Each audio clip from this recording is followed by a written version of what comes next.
En el principio era el Logos, la gran explosión, el primordial Om. La teoría de la gran explosión dice que el universo físico surgió vertiginosamente de un punto singular inimaginablemente denso y caliente, llamado una singularidad, 1000 millones de veces más pequeño que la cabeza de un alfiler. No dice el por qué ni el cómo. Cuanto más misterioso es algo, más asumimos que lo comprendemos.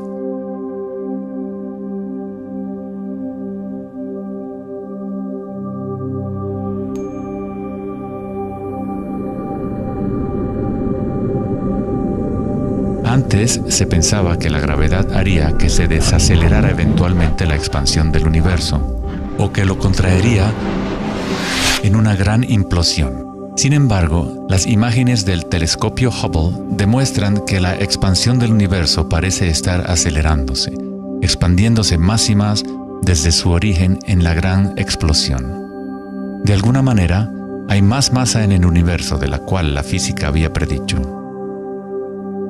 Para justificar la masa perdida, los físicos dicen ahora que el universo está compuesto de solamente 4% de materia atómica, o lo que nosotros consideramos materia normal.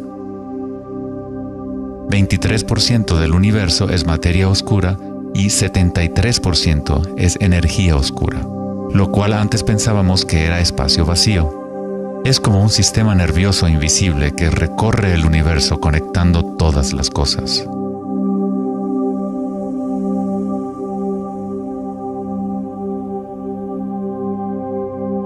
Los antiguos maestros védicos enseñaban Nada Brahma. El universo es vibración. El campo vibratorio es la raíz de toda experiencia espiritual e investigación científica verdaderas. En el mismo campo de energía que santos, budas, yogis, místicos, chamanes, sacerdotes y videntes han observado al observar en su interior.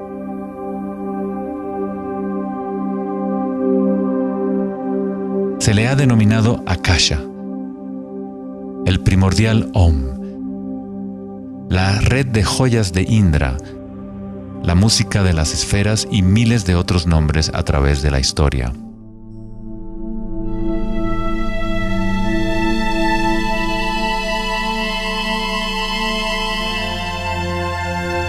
Es la raíz común de todas las religiones.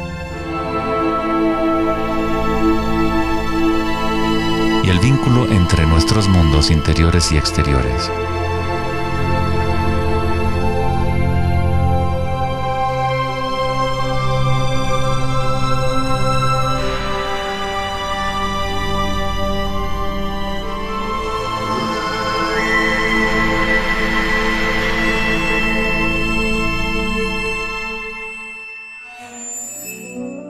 En el siglo III, el budismo Mahayana describió una cosmología no muy diferente a la física más avanzada de hoy en día.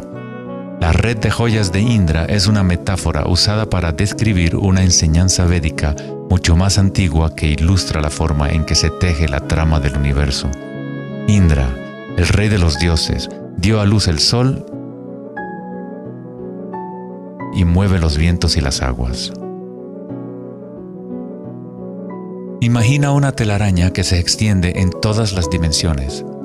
Está formada por gotas de rocío y cada gota contiene el reflejo de todas las gotas de agua y en cada reflejo se advierte a la vez el reflejo de las gotas más minúsculas. Toda la telaraña continúa en esa misma representación, hasta el infinito.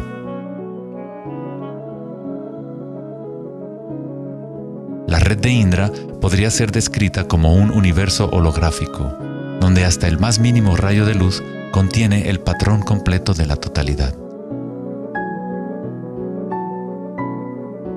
Se hace referencia a veces al científico serbio-americano Nikola Tesla como el hombre que inventó el siglo XX.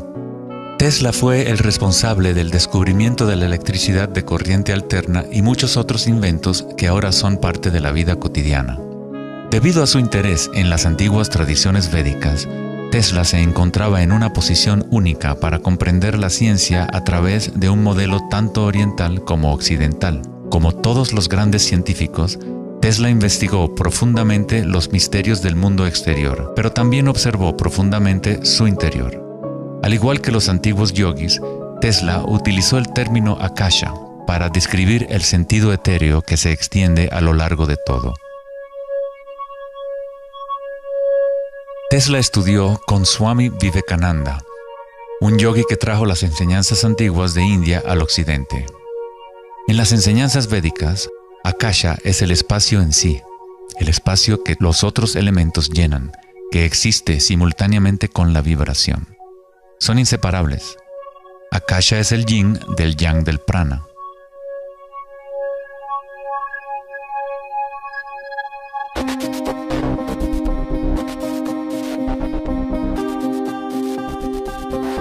Un concepto moderno que nos puede ayudar a conceptualizar a Akasha, o la sustancia primaria, es la idea de los fractales. No fue sino hasta la década de los 80 que los avances en las computadoras nos permitieron visualizar y reproducir en realidad matemática los patrones de la naturaleza. El término fractal fue acuñado en 1980 por el matemático Benoit Mandelbrot, que estudió ciertas ecuaciones matemáticas simples de cuando se repiten, producen una serie interminable de cambios en las formas matemáticas o geométricas dentro de un marco limitado. Son limitadas, pero al mismo tiempo infinitas. Un fractal es una forma geométrica aproximada que se puede dividir en partes, cada una de las cuales es aproximadamente del tamaño de una copia reducida del patrón completo, una propiedad llamada autosemejanza. Los fractales de Mandelbrot han sido llamados las huellas digitales de Dios.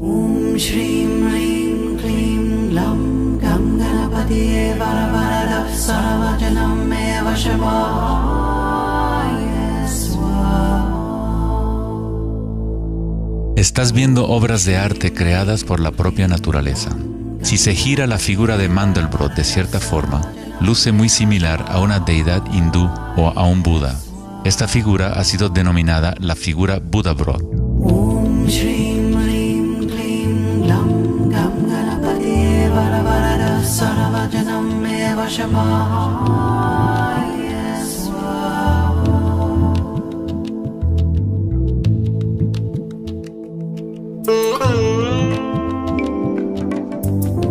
Si nos fijamos en algunas formas de arte y arquitectura antigua, veremos que los humanos hemos asociado la belleza y lo sagrado con patrones fractales desde hace ya mucho tiempo.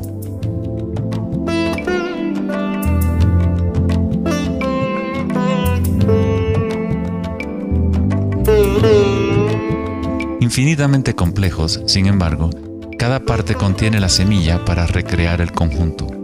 Los fractales han cambiado el punto de vista de los matemáticos respecto a la percepción y el funcionamiento del universo. Con cada nuevo nivel de aumento surgen diferencias del original. El cambio y la transformación constante ocurren a medida que atravesamos el nivel de un detalle fractal a otro. Esta transformación es el espiral cósmico, la inteligencia intrínseca de la matriz del espacio-tiempo.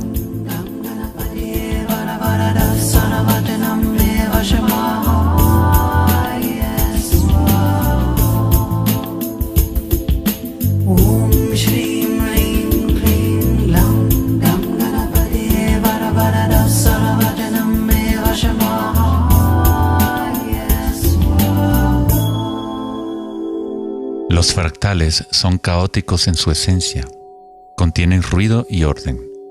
Cuando nuestras mentes reconocen o definen un patrón, nos enfocamos en él como si fuera una cosa.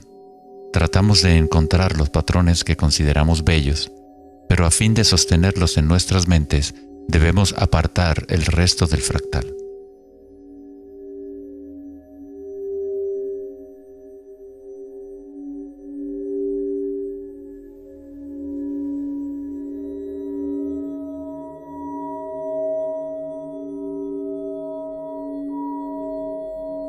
Comprender un fractal con los sentidos es limitar su movimiento.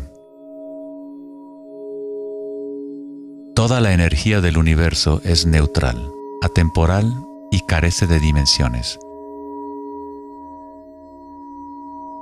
Nuestra propia creatividad y la capacidad de reconocimiento de patrones es la relación entre el microcosmos y el macrocosmos. el mundo eterno de las ondas y el sólido mundo de las cosas. La observación es un acto de creación a través de las limitaciones inherentes del pensamiento. Estamos creando la ilusión de solidez de las cosas al etiquetarlas y nombrarlas. El filósofo Kierkegaard dijo: si me nombras, me niegas. Al darme un nombre, una etiqueta, niegas las otras posibilidades que yo podría ser. Encasillas a la partícula en ser una cosa, al nombrarla, al concretarla, pero al mismo tiempo la estás creando, la defines para que exista. La creatividad es nuestra naturaleza más elevada. Con la creación de las cosas viene el tiempo, lo cual crea la ilusión de solidez.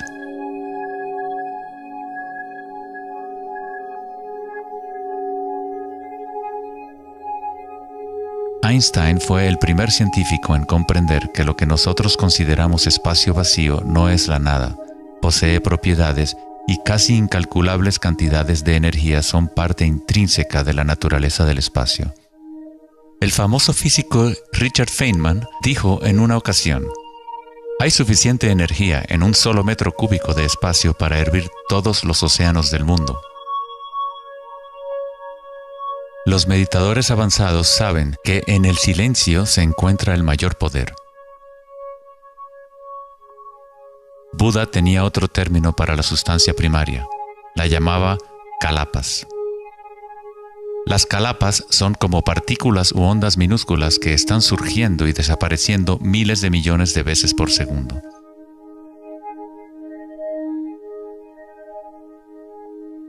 En ese sentido, la realidad es como una serie de cuadros en una cámara holográfica moviéndose rápidamente para crear la ilusión de continuidad. Cuando la conciencia se queda completamente inmóvil, se comprende la ilusión, pues es la conciencia misma la que genera la ilusión.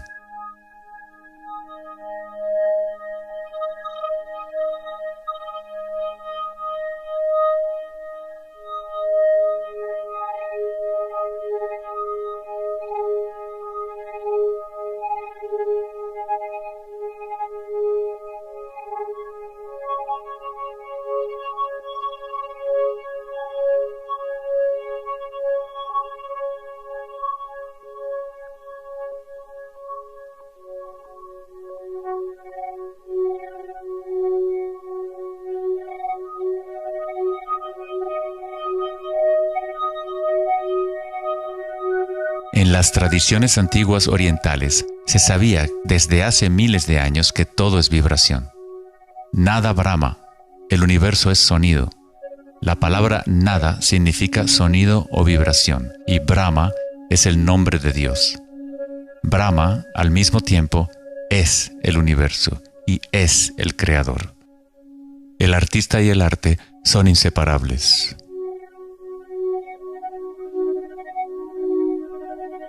En los Upanishads, uno de los más antiguos registros de los seres humanos en la antigua India, se dice que Brahma, el creador, estaba sentado sobre una flor de loto, abrió los ojos y el mundo surgió.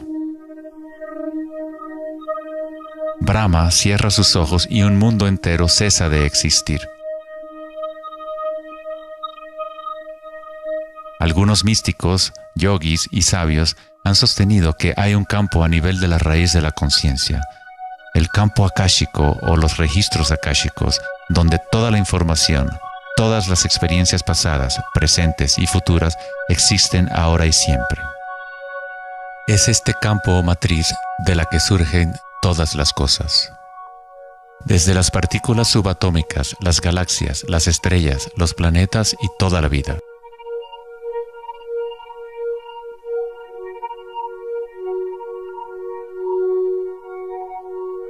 Nunca ves nada en su totalidad, ya que todo está formado de capas y capas de vibración y está constantemente cambiando. Intercambio de información con Akasha. Un árbol bebe del sol, del aire, de la lluvia y de la tierra.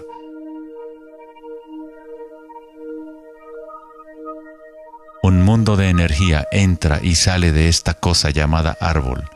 Cuando la mente pensante permanece en calma, observas la realidad tal como es. Todos los aspectos en conjunto, el árbol, el cielo y la tierra, la lluvia y las estrellas no están separadas. La vida y la muerte, el yo y el otro no están separados. Así como la montaña y el valle son inseparables. En las tradiciones indígenas de los Estados Unidos y en otras tradiciones indígenas, se dice que cada cosa tiene espíritu, lo cual es otra forma de decir, todo está conectado con la única fuente de vibración. Hay una conciencia, un campo, una fuerza que se mueve a través de todo. Este campo no está aconteciendo a tu alrededor, sino a través de ti y en calidad de tu esencia. Tú eres la U en la palabra universo. Eres los ojos con los cuales la creación se observa a sí misma. Cuando te despiertas de un sueño, te das cuenta que todo lo del sueño era parte de ti. Tú lo estabas creando. Es igual para lo que llamamos la vida real. Cada uno y cada cosa eres tú. La única conciencia mirando a través de cada ojo, bajo cada roca,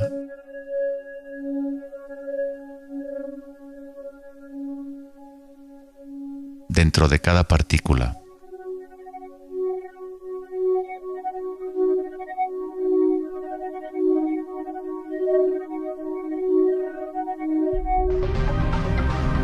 Los investigadores internacionales del CERN, el Laboratorio Europeo de Física de Partículas, están buscando este campo que se extiende a lo largo de todas las cosas.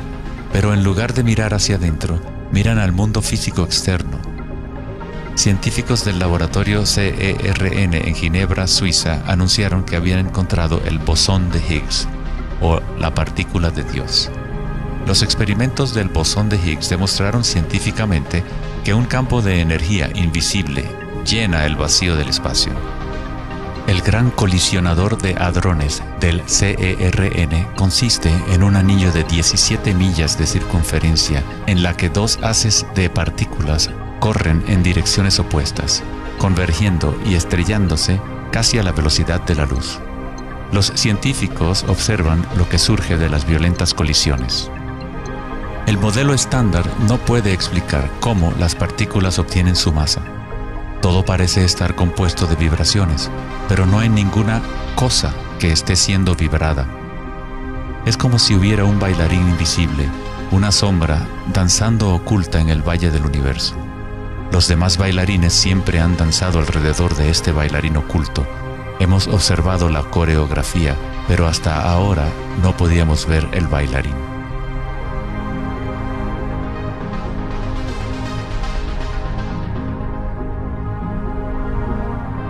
La denominada partícula de Dios, las propiedades de la materia básica del universo, el núcleo de toda la materia que constituiría la masa y la energía inexplicable que acciona la expansión del universo.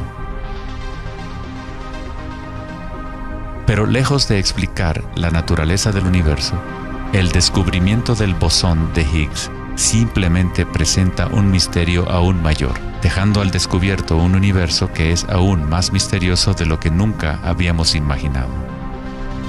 La ciencia se acerca al umbral entre la conciencia y la materia. El ojo con el cual observamos el campo primordial y el ojo con el cual el campo nos observa son uno y el mismo.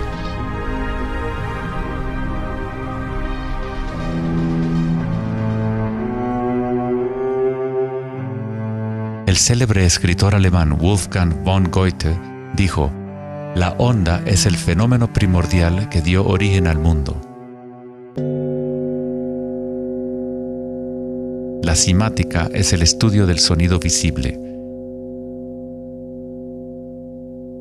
La palabra cimática proviene de la raíz griega kuma, que significa onda o vibración.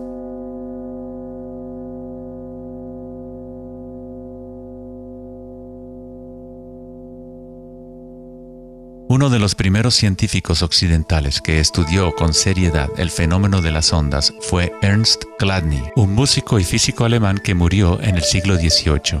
Chladni descubrió que cuando colocaba arena en placas de metal y luego hacía vibrar las placas con un arco de violín, la arena se organizaba en figuras con patrones.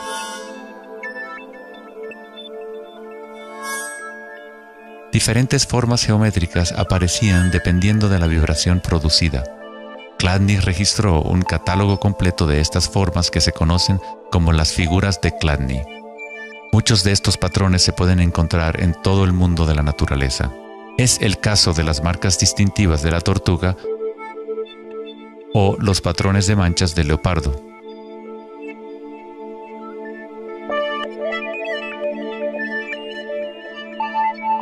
El estudio de los patrones Chladni o patrones ximáticos es uno de los métodos secretos con el que los fabricantes de alta calidad de guitarras, violines y otros instrumentos prueban la calidad del sonido que emiten. Hans Jenny expandió el trabajo de Chladni en los años 60 usando varios líquidos y amplificación electrónica para generar frecuencias de sonido, y así acuñó el término cimática. Si se envían ondas sinusoidales simples a través de un recipiente con agua, se pueden ver los patrones en el agua. Dependiendo de la frecuencia de la onda, aparecerán diferentes patrones de ondas. Cuanto más elevada sea la frecuencia, más complejo será el patrón. Estas formas son repetibles, no aleatorias. Cuanto más observas, más empiezas a ver cómo la vibración organiza la materia en formas complejas que comenzaron en simples ondas repetitivas. Esta vibración de agua tiene un patrón similar a un girasol.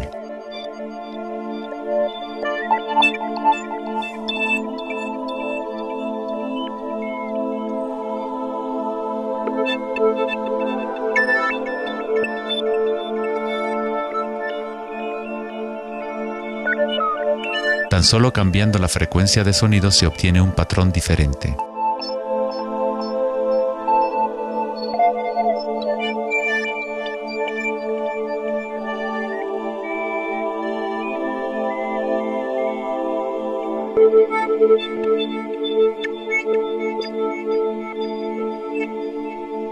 El agua es una sustancia muy misteriosa, es altamente impresionable. Es decir, puede recibir y retener la vibración. Debido a su capacidad y sensibilidad de resonancia elevada y a su disposición interna para resonar, el agua responde instantáneamente a todos los tipos de ondas acústicas. Agua y tierra vibrante constituyen la mayoría de la masa en las plantas y los animales. Es fácil observar cómo simples vibraciones en el agua pueden crear patrones reconocibles naturales, pero a medida que agregamos sólidos y aumentamos la amplitud, las cosas se ponen aún más interesantes. Al añadir almidón de maíz al agua, obtenemos fenómenos más complejos.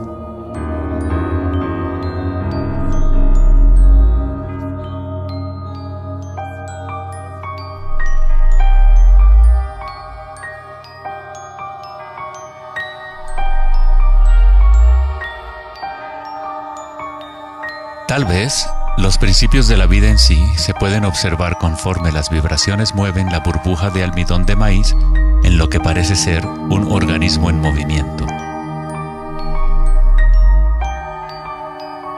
El principio que anima el universo se describe en todas las grandes religiones usando las palabras que reflejan los conocimientos de ese momento en la historia. En el idioma de los incas, el imperio más grande de la América precolombina, la palabra para cuerpo humano es Alpacamasca, lo que significa literalmente tierra viviente. En la Cábala o misticismo judío hablan del nombre divino de Dios, el nombre impronunciable. No se puede pronunciar debido a que es una vibración que está en todas partes. Se trata de todas las palabras, toda la materia. Todo es la palabra sagrada. El tetaedro es la forma más simple que puede existir en 3 dimensiones. Algo debe tener por lo menos 4 puntos para tener realidad física. La estructura del triángulo es el único patrón de la naturaleza que se autoequilibra. En el Antiguo Testamento, la palabra tetragramaton se utilizaba a menudo para representar una cierta manifestación de Dios. Se usaba cuando se hablaba de la palabra de Dios o del nombre especial de Dios, logos o la palabra primordial. Las antiguas civilizaciones sabían que en la estructura de la raíz del universo estaba la figura tetraédrica. De esta forma, la naturaleza exhibe un impulso fundamental hacia el equilibrio, Shiva, pero a la vez exhibe un impulso fundamental hacia el cambio, Shakti.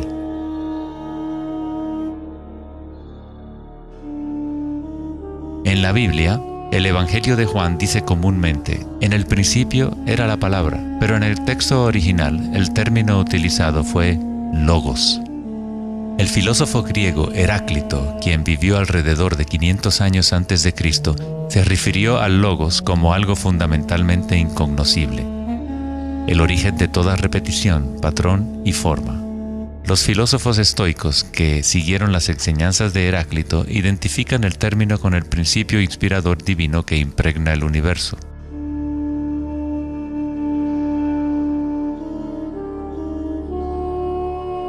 En el sufismo, el logos está en todas partes y en todas las cosas.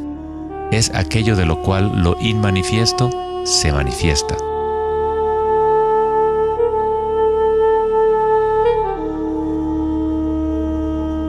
En la tradición hindú, Shiva Nataraja significa literalmente Señor de la danza. El cosmos entero danza al tambor de Shiva. Todo está imbuido o impregnado con la pulsación. El mundo puede seguir evolucionando y cambiando solo mientras Shiva siga danzando. De otra forma, colapsa de regreso a la nada. Mientras que Shiva representa nuestra conciencia de espectadores, Shakti es la sustancia o la materia del mundo. Mientras que Shiva yace en meditación, Shakti trata de incitarlo a la danza. Como el yin y el yang, el bailarín y el baile existen como uno.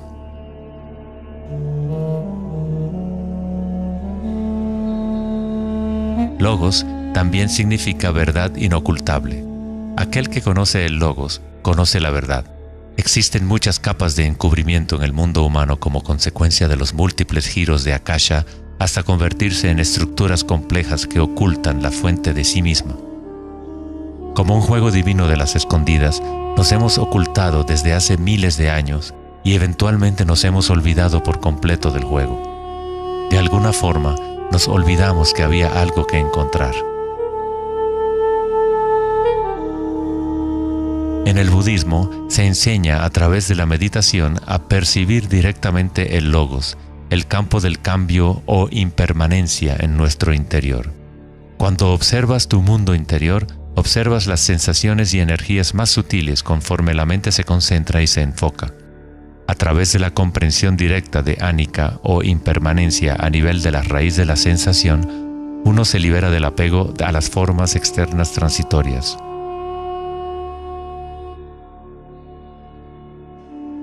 Una vez que tomamos conciencia de que hay un campo vibratorio que es la raíz común de todas las religiones, ¿cómo podemos decir mi religión? O este es mi Om primordial, mi campo cuántico.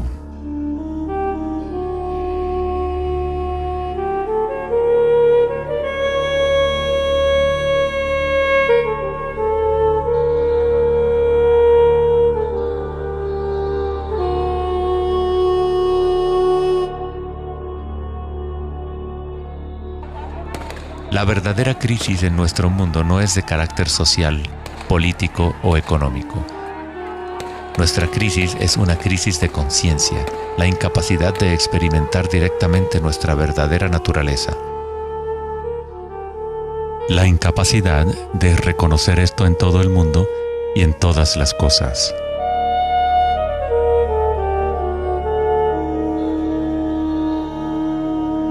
En la tradición budista, el bodhisattva es la persona con una naturaleza búdica despierta. Un bodhisattva se compromete a ayudar a despertar a cada ser en el universo, comprendiendo que solo hay una conciencia. Para despertar el verdadero ser, uno debe despertar a todos los seres.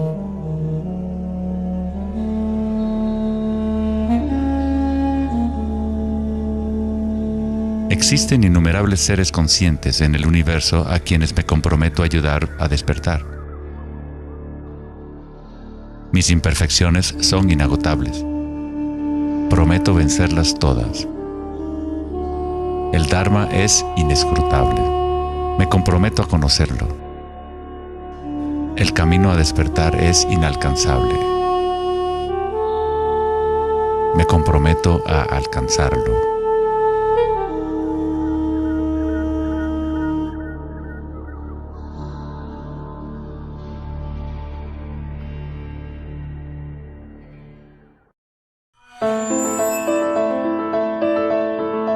El filósofo Platón, partidario de Pitágoras, insinuaba enigmáticamente que había una llave de oro que unificaba todos los misterios del universo.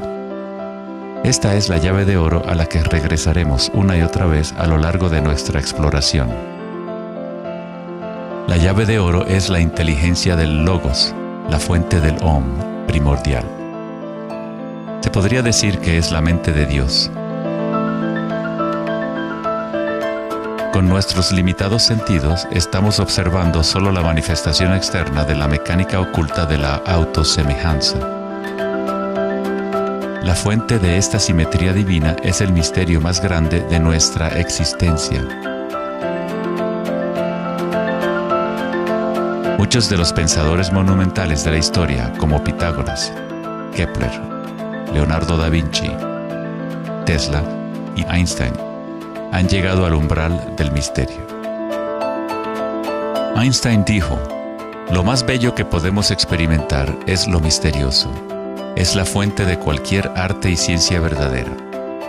Aquel que no conoce esta emoción, que no hace pausa para maravillarse y quedarse absorto en admiración, es como si estuviera muerto. Sus ojos están cerrados".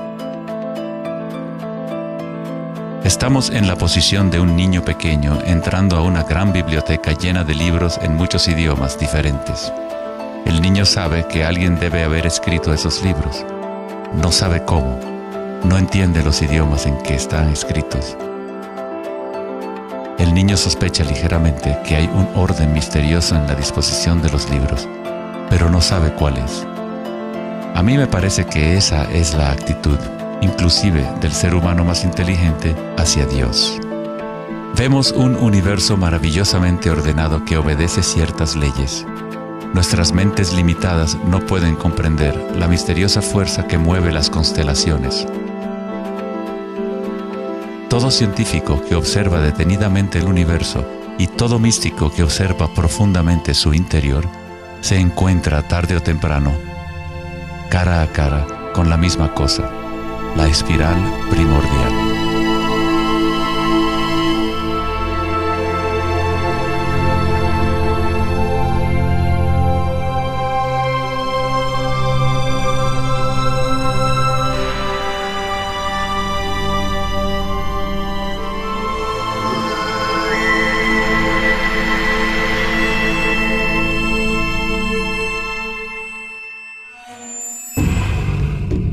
Mil años antes de la creación del antiguo observatorio de Stonehenge, la espiral era un símbolo predominante en la Tierra.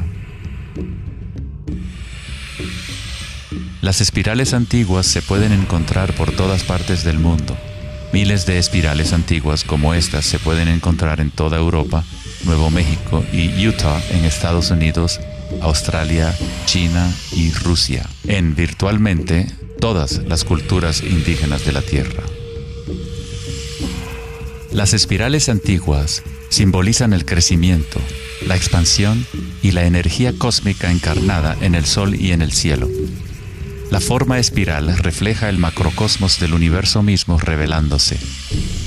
En las tradiciones indígenas, la espiral es la fuente energética, la madre primordial.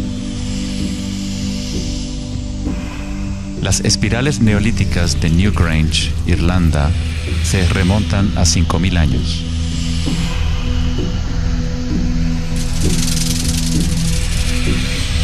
Tienen 500 años más que la Gran Pirámide de Giza y son igual de enigmáticas ante los observadores modernos. Las espirales se remontan a una época en la historia en donde los humanos estaban más conectados con la Tierra, con los ciclos y las espirales de la naturaleza. Una época en que los seres humanos se identificaban menos con los pensamientos. La espiral es lo que percibimos como la fuerza de torsión en el universo. El prana, o fuerza creativa, hace girar a Akasha en una secuencia de formas sólidas. Se encuentra en todos los niveles entre el macrocosmos y el microcosmos, desde las galaxias espirales hasta los sistemas meteorológicos, el agua en tu bañera y tu ATN.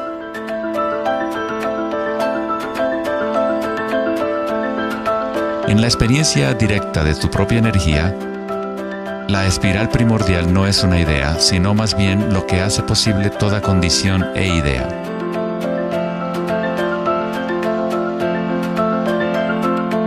Varios tipos de espirales y hélices se encuentran en todo el mundo de la naturaleza. Caracoles,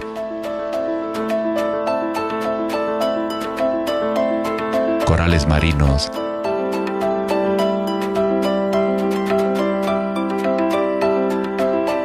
telarañas,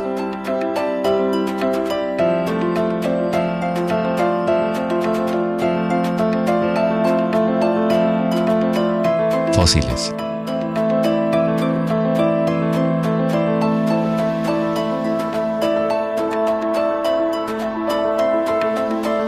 En las colas de los caballitos de mar,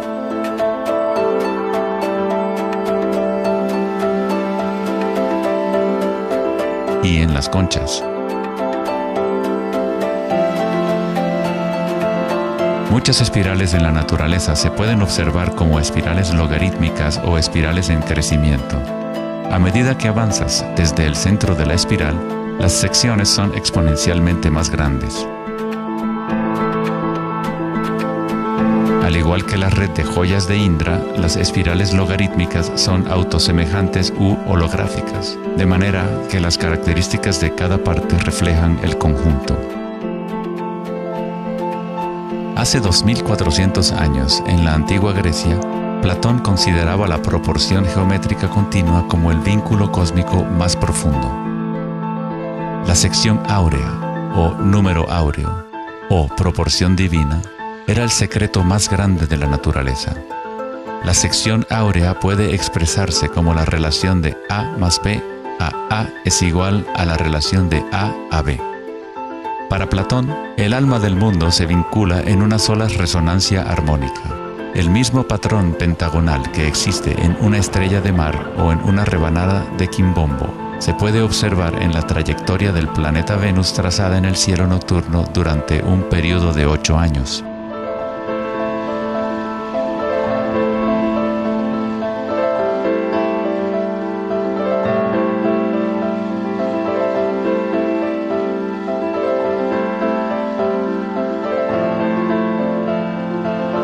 Se observa en el mundo inteligible de las formas en el cielo y en el mundo visible de los objetos materiales en la Tierra, a través de este principio de la autosemejanza geométrica.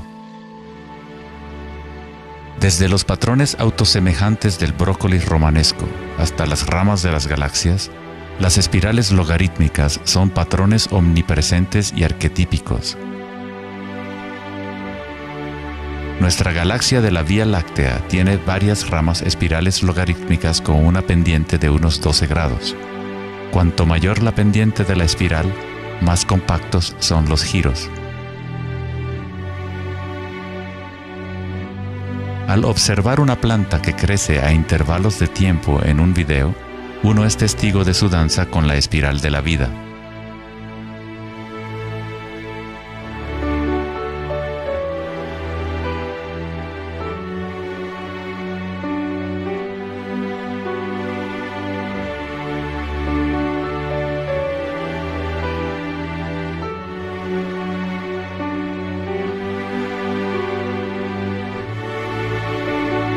Una espiral dorada es una espiral logarítmica que crece hacia afuera, siguiendo el factor de la sección áurea. La sección áurea es una relación matemática especial que aparece una y otra vez en la naturaleza. El patrón que se observa a continuación se denomina la serie de Fibonacci o la secuencia de Fibonacci. La serie de Fibonacci se desarrolla de tal manera que cada número es la suma de los dos números anteriores. El matemático y astrónomo alemán Kepler descubrió que patrones autosemejantes de espirales son observables de la manera en la cual las hojas están dispuestas en los tallos de las plantas, o en el orden de los pétalos y los capullos de las flores. Leonardo da Vinci observó que el espacio en las hojas tenía a menudo forma de patrones espirales. Estos patrones se llaman filotaxis o patrones de disposición de las hojas.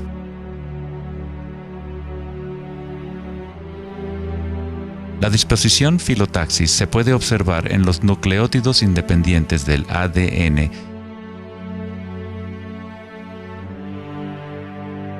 y en todo, desde los árboles genealógicos de conejos reproductores hasta en las piñas del pino, de los cactus a los copos de nieve, y en organismos simples como las diatomeas. Las diatomeas son uno de los tipos más comunes de fitoplancton, organismos unicelulares que sirven de alimento a numerosas especies en la cadena alimenticia.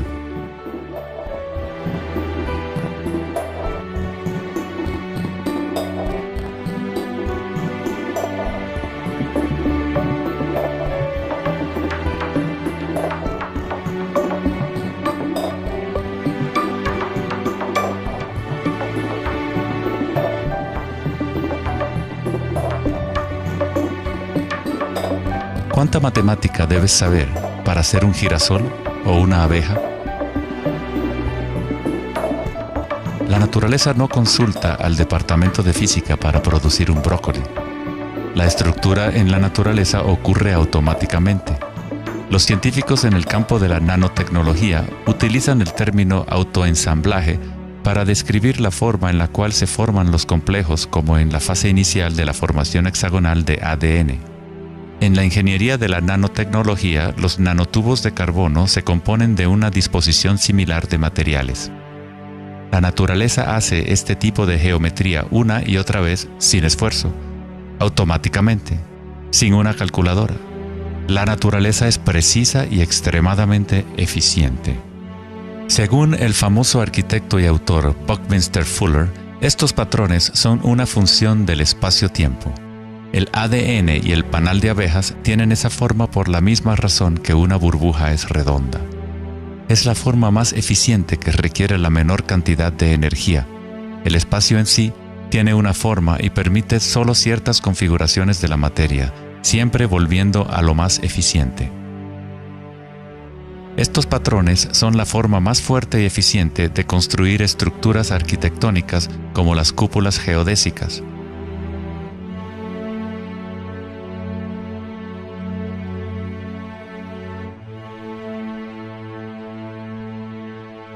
Los patrones de espirales logarítmicas permiten la exposición máxima de las plantas a los insectos para la polinización. La máxima exposición a la luz solar y la lluvia que les permite llevar el agua de manera eficiente y en espiral hacia sus raíces. Las aves rapaces utilizan el patrón de espiral logarítmica para acechar a su próxima presa. Volar en espiral es la forma más eficiente de cazar.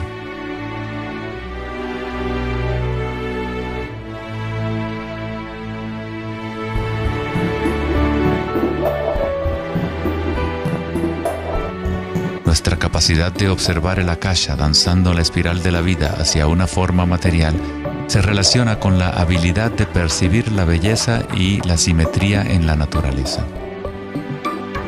El poeta William Blake dijo: "El universo vegetativo se abre como una flor desde el centro de la tierra en donde mora la eternidad. Se expande desde las estrellas hasta el caparazón mundano y ahí se encuentra con la eternidad de nuevo, tanto desde dentro como desde fuera".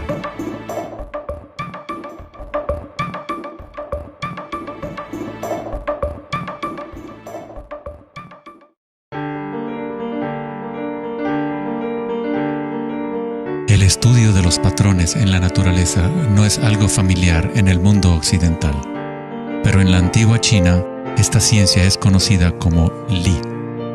El Li refleja el orden dinámico y el patrón en la naturaleza. Pero no es considerado algo estático, congelado o inmutable como un mosaico.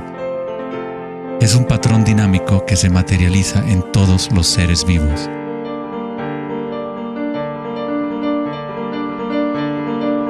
Las arterias de las hojas, las marcas de las tortugas y los patrones de vetas en las rocas son todas expresiones del lenguaje secreto de la naturaleza y del arte.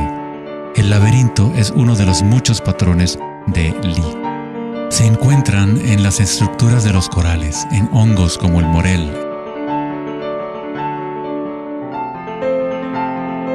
en coles y en el cerebro humano. El patrón celular es otro patrón común en la naturaleza. Existe una gran variedad de diferentes estructuras celulares, pero todas tienen un orden similar definido según su propósito y función.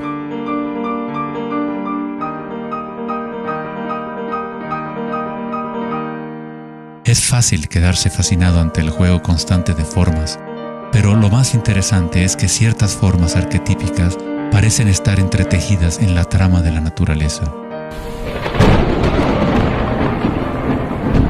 El patrón de ramificación es otro patrón Li, o modelo arquetípico observable en todos los niveles y en todas las escalas fractales.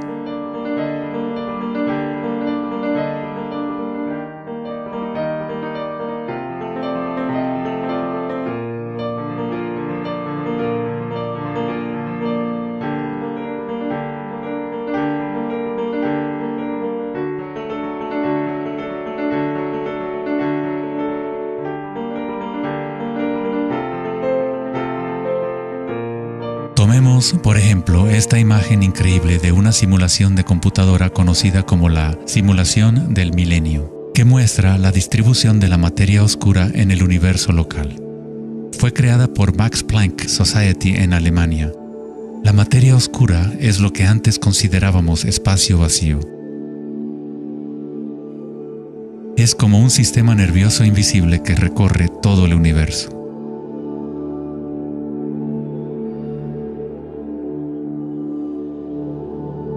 El universo es literalmente como un cerebro gigante. Está constantemente utilizando un tipo de energía oscura u oculta que solo hasta ahora la ciencia empieza a entender. A través de esta red inmensa, la insondable energía se mueve proporcionando el impulso para la expansión y el crecimiento del universo.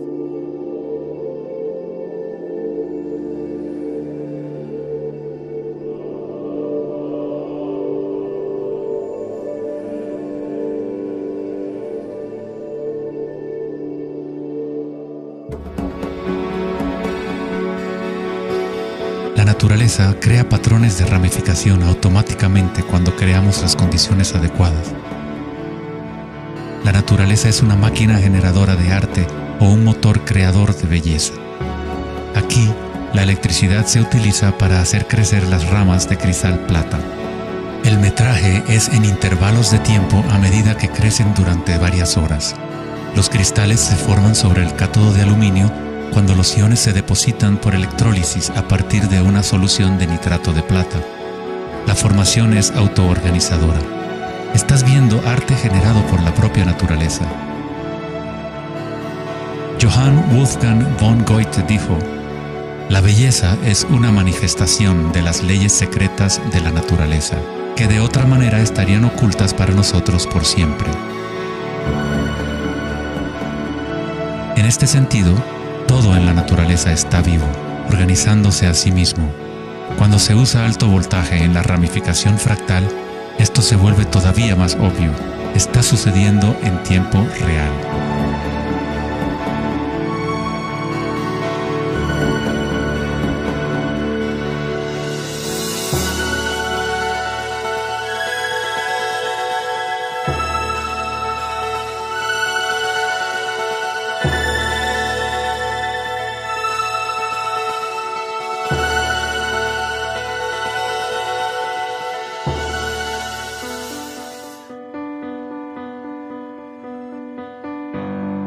cuerpo humano se encuentran patrones y estructuras ramificadas por todas partes.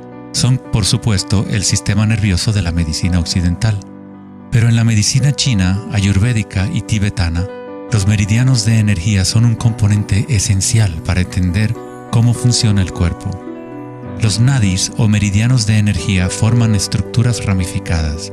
Una autopsia no revelará los chakras o nadis, pero eso no quiere decir que no existen. Es necesario refinar las herramientas que usamos para poder observar. En primer lugar, debes aprender a acallar tu mente. Solo entonces podrás ver estas cosas primero en tu interior. En la teoría eléctrica, cuanta menos resistencia haya en un cable, más fácilmente puede transportar energía. Al cultivar la ecuanimidad a través de la meditación, se crea un estado de no resistencia en tu cuerpo. Prana o chi, o energía interna, es simplemente tu vitalidad interior. Lo que sientes cuando tomas conciencia desde el interior del cuerpo. Los hilos sutiles de tu cuerpo que transportan el prana, los nadis, logran mover más y más energía pránica a través de los chakras. El cableado se hace más fuerte a medida que lo usas, pues permites que la energía fluya. Donde quiera que haya conciencia, el chi o energía comenzará a fluir y prosperarán las conexiones físicas. En el sistema nervioso y el cerebro, los patrones físicos de cableado se establecen por repetición. Si prestas atención continuamente a lo que está en tu interior y reduces la resistencia a las sensaciones que están experimentando, incrementas tu capacidad energética.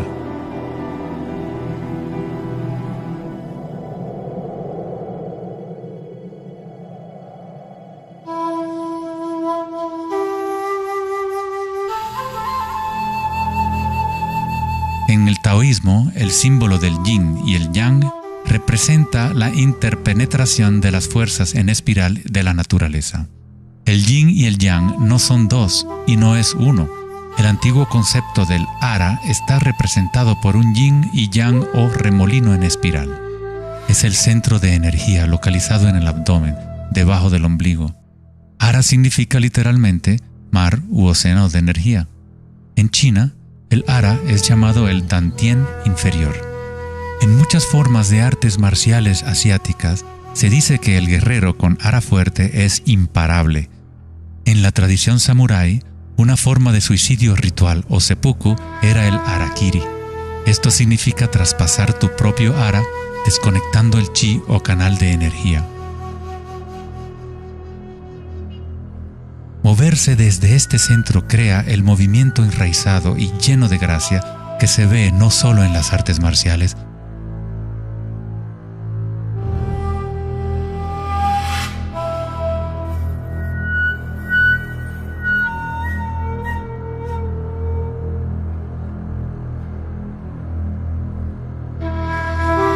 sino en grandes golfistas,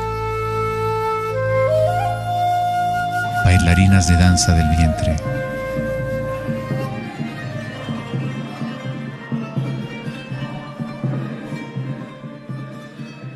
y derviches giradores sufíes. La esencia del ara es la cultura de la conciencia disciplinada, enfocada en un solo punto, la quietud del ojo del huracán.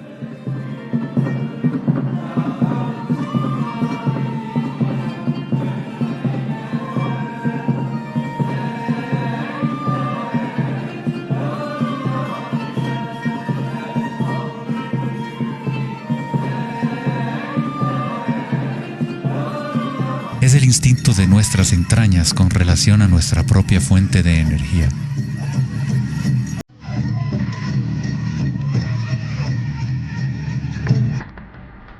Una persona con buena ara está conectada con la tierra y con la sabiduría intuitiva que conecta a todos los seres.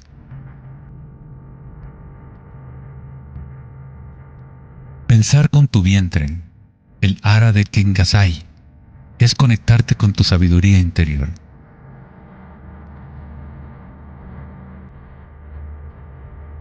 Los antiguos aborígenes australianos se concentraban en la misma zona justo debajo del ombligo, donde el cordón de la gran serpiente arcoíris yacía enroscada. Una vez más, una representación de energía evolutiva en la humanidad. No es casualidad que es en el ara donde comienza la nueva vida.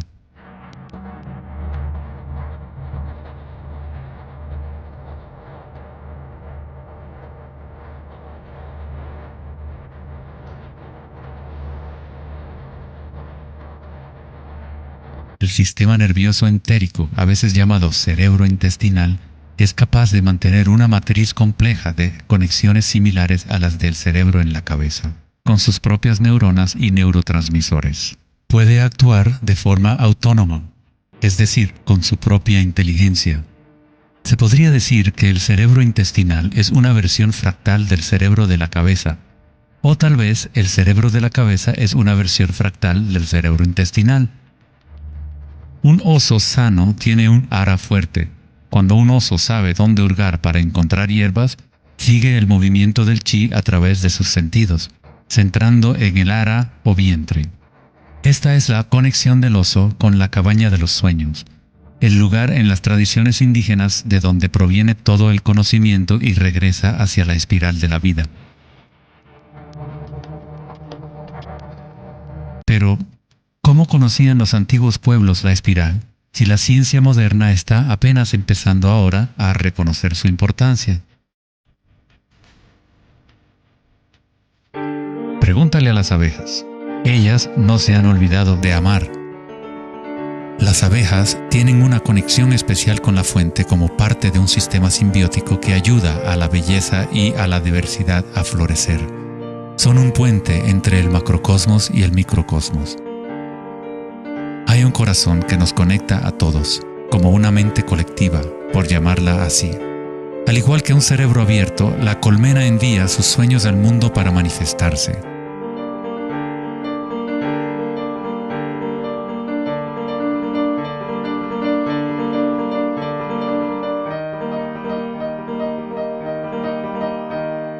En la naturaleza, muchas criaturas saben cómo actuar en el unísono para moverse con un solo espíritu, en una sola dirección.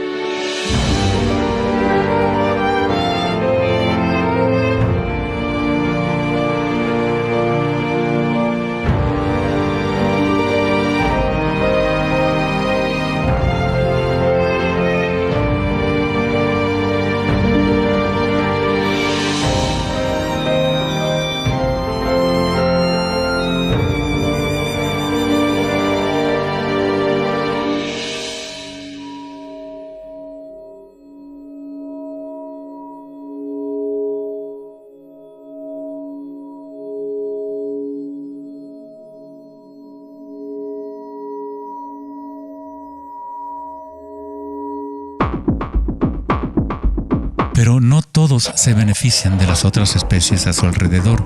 Por ejemplo, la cigarra devora todo en su camino. Una cigarra no tiene ninguna otra opción que actuar como cigarra. Nunca va a producir miel ni a polinizar plantas como una abeja.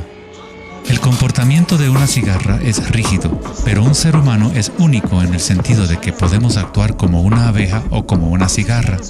Tenemos la libertad de cambiar y manipular los patrones de la forma en que interactuamos con el mundo. Podemos existir en simbiosis o como parásitos.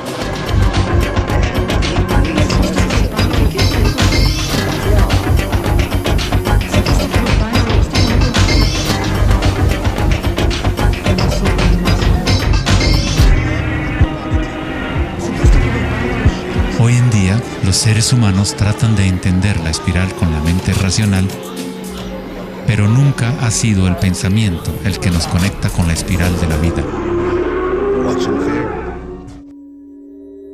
Siempre hemos estado conectados.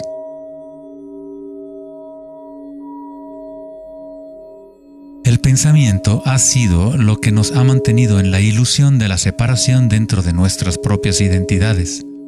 El pensamiento es la creación de la separación, la experiencia de limitación. Cuanto más nos alineamos con el pensamiento, más nos alejamos de la fuente. Las culturas antiguas menos orientadas al pensamiento se alineaban con la espiral de una manera más directa y personal de lo que nosotros hacemos hoy en día. En la antigua India, el Kundalini es una representación de la propia energía interior que se mueve a lo largo de la columna vertebral en un patrón en forma de serpiente o hélice. En las antiguas tradiciones yogis de la India, los mundos interiores de las personas de la época se comparaban con las culturas que se centraban en el ara. Equilibrar el poder de la espiral con la quietud propia de la observación de tu conciencia es alinearte con tu pleno potencial evolutivo, para florecer como el ser original y multifacético que fuiste concebido. Ida, el femenino o canal lunar, está conectado al cerebro derecho y Pingala, el canal masculino o solar, está conectado al cerebro izquierdo. Cuando estos dos canales están en equilibrio, la energía fluye hasta un tercer canal, Sushumna, en el centro de la columna vertebral, energizando los chakras y desbloqueando nuestro pleno potencial evolutivo. La palabra chakra es una antigua palabra sánscrita que significa rueda de energía. El Kundalini es nada menos que la espiral primordial que, como una danza, hace emerger tu vida humana a la existencia. Es un orden diferente de energía al que normalmente conocemos, como un puente de materia bruta para las energías más sutiles. Tú eres ese puente. El Kundalini no es una energía que pueda ser forzada a través de la voluntad, el esfuerzo ni la fricción. Es similar a cultivar una flor. Todo lo que podemos hacer como buenos jardineros es preparar la tierra y las condiciones adecuadas y luego dejar que la naturaleza siga su curso. Si obligas a una flor a florecer prematuramente, la destruyes. La flor crece con su propia inteligencia, con su propia guía de organización. La mentalidad egoica que se obsesiona con el mundo exterior es lo que te impide experimentar tu verdadera naturaleza vibratoria. Cuando la conciencia se vuelca hacia el interior, se asemeja a los rayos del sol y comienza a florecer el loto interior. Conforme el Kundalini despierta en nuestro interior, comenzamos a notar el distintivo de la espiral en todas las cosas. En todos los patrones internos y externos, esta espiral es el vínculo entre nuestros mundos interiores y exteriores.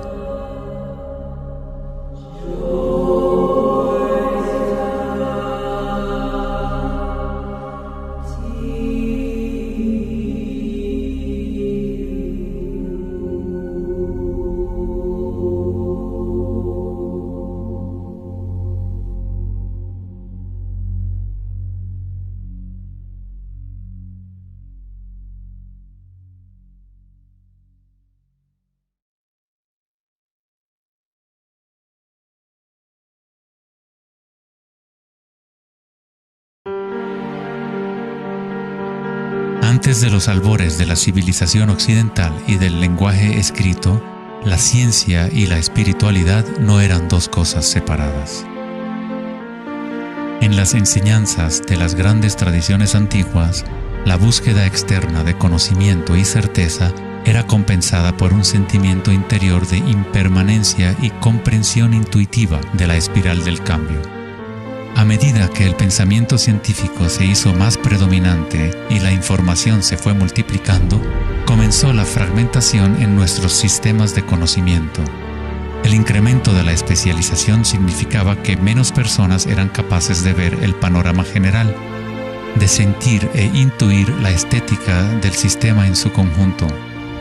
Nadie se preguntaba, ¿será que todo este razonamiento es bueno para nosotros? La sabiduría antigua está aquí entre nosotros, oculta a plena vista.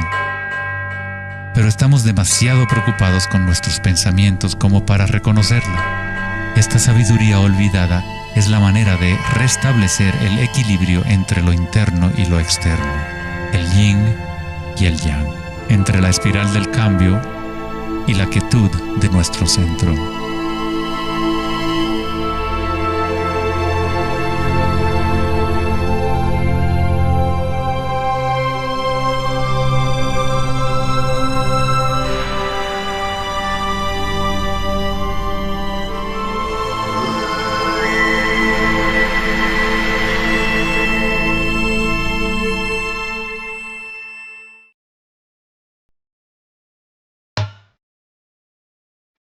la leyenda griega, Asclepio era hijo de Apolo y dios de la medicina.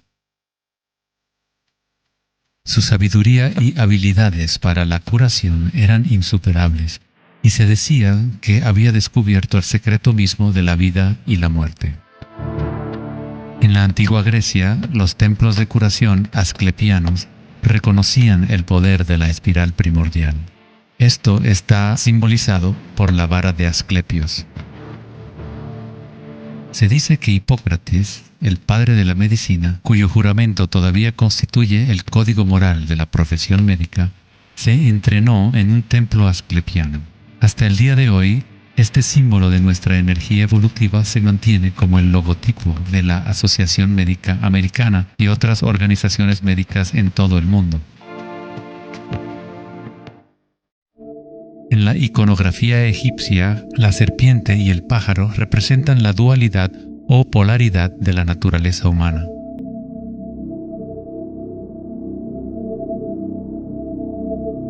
La serpiente en dirección descendiente es la espiral manifestada y la energía evolutiva del mundo.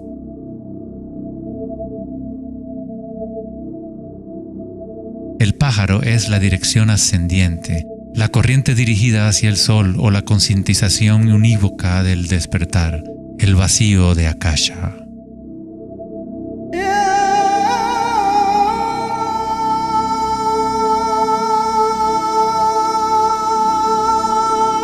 Faraones y dioses son representados con su energía despierta, en donde la serpiente Kundalini asciende por la columna vertebral y traspasa el chakra ajna entre los ojos. Esto se denomina el ojo de Horus. En la tradición hindú, el bindi también representa el tercer ojo, la conexión divina con el espíritu.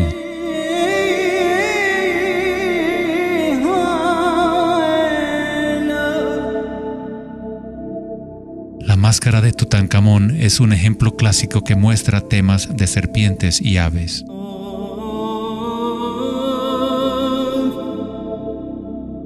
Las tradiciones mayas y aztecas combinan a la serpiente y al pájaro en un solo dios, Quetzalcóatl o Kukulcán. El dios de la serpiente alada representa la conciencia evolutiva despierta o el Kundalini despierto. La persona que despierta a Quetzalcóatl en su interior es una manifestación viviente de lo divino. Se dice que Quetzalcóatl o la energía de la serpiente regresará al final de los tiempos.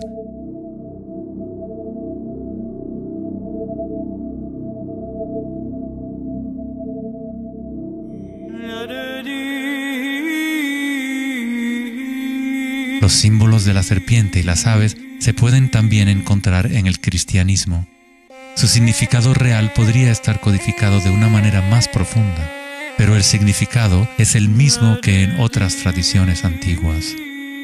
En el cristianismo, el pájaro o paloma que se ve a menudo sobre la cabeza de Cristo representa al Espíritu Santo o Kundalini Shakti a medida que asciende al sexto chakra y más allá. Los místicos cristianos llaman al Kundalini por otro nombre, Espíritu Santo. En Juan 3:14 dice: así como Moisés levantó la serpiente en el desierto, así también es necesario que el Hijo del Hombre sea levantado. Jesús y Moisés despertaron su energía Kundalini, trayendo el despertar de la conciencia a las fuerzas inconscientes reptilianas que rigen los deseos del ser humano. Se dice que Jesús pasó 40 días y 40 noches en el desierto, durante los cuales fue tentado por Satanás. De igual forma, Buda fue tentado por Mara cuando estaba sentado en busca de la iluminación bajo el árbol Bodhi o árbol de la sabiduría. Tanto Cristo como Buda tuvieron que alejarse de la tentación de los placeres sensoriales y mundanos.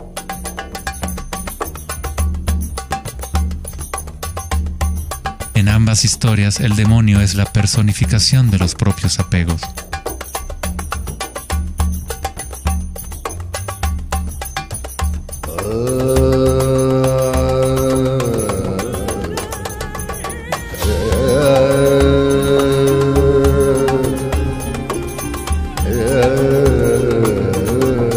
Si leemos la historia de Adán y Eva a través de la luz de las tradiciones védicas y egipcias, descubrimos que la serpiente que vigila el árbol de la vida es el Kundalini. La manzana representa el encanto y la tentación del mundo sensorial externo. Distrayéndonos del conocimiento del mundo interior, del árbol del conocimiento interior,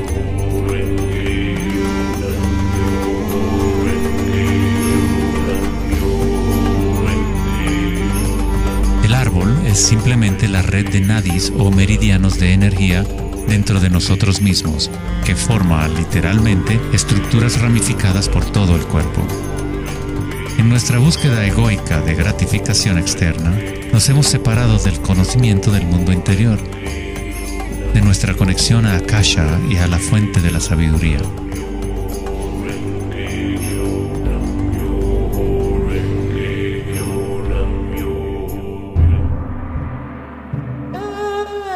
Muchos de los mitos históricos del mundo sobre dragones pueden interpretarse como metáforas de las energías internas de las culturas de las cuales forman parte. En China, el dragón sigue siendo un símbolo sagrado que representa la felicidad. Al igual que los faraones egipcios, los antiguos emperadores chinos que habían despertado sus energías evolutivas fueron representados por la serpiente alada o dragón. El tótem real del emperador de Jade o el emperador celestial muestra un balance similar a los canales de Ida y Pingala. El yin y el yang del taoísmo es el despertar del centro pineal, o como lo denomina el taoísmo, el Dantien superior.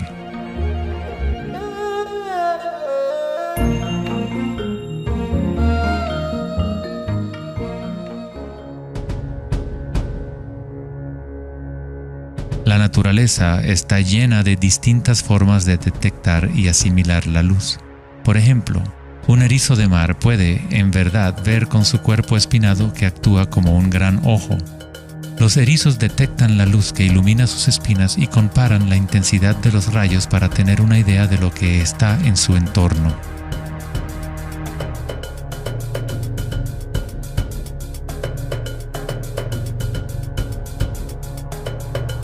Las iguanas verdes y otros reptiles tienen un ojo parietal o glándula pineal en la parte superior de la cabeza que utilizan para detectar depredadores desde arriba.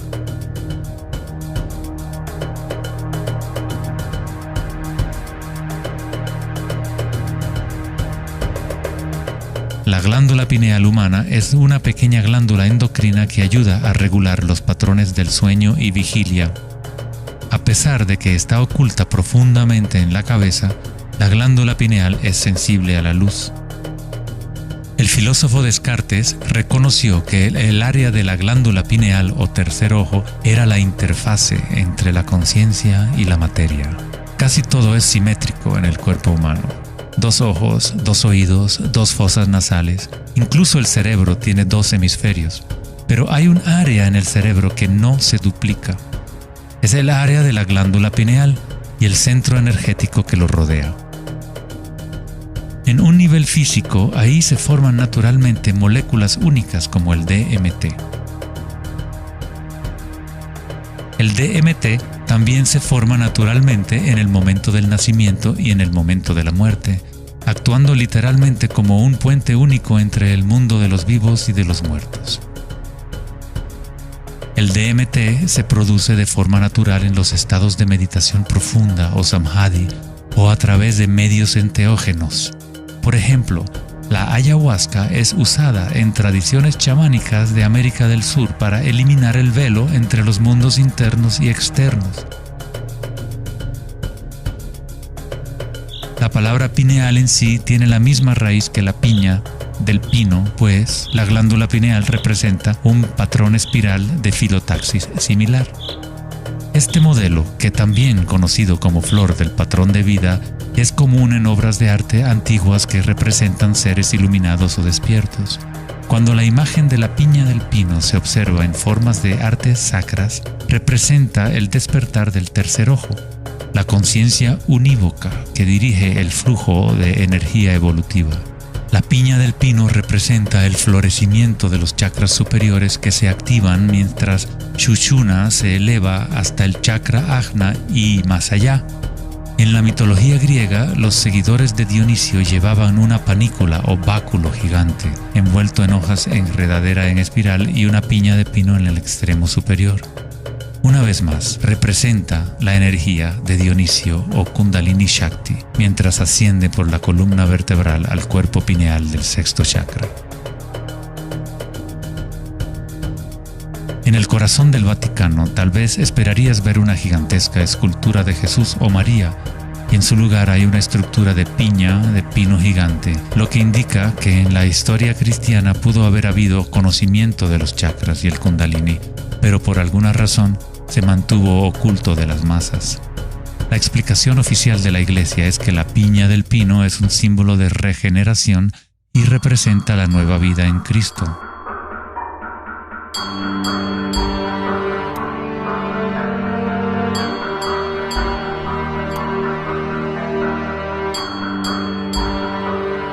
El filósofo y místico del siglo XIII, Meister Eckhart, dijo: "El ojo con el que veo a Dios y el ojo con el que Dios me ve es el mismo". En la Biblia del rey Jacobo, Jesús dijo: "La luz del cuerpo es el ojo, y si por lo tanto tienes un solo ojo, tu cuerpo entero se llenará de luz".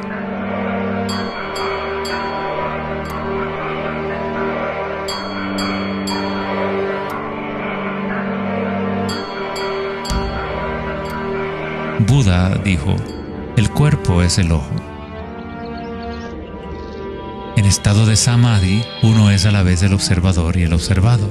Somos el universo consciente de sí mismo.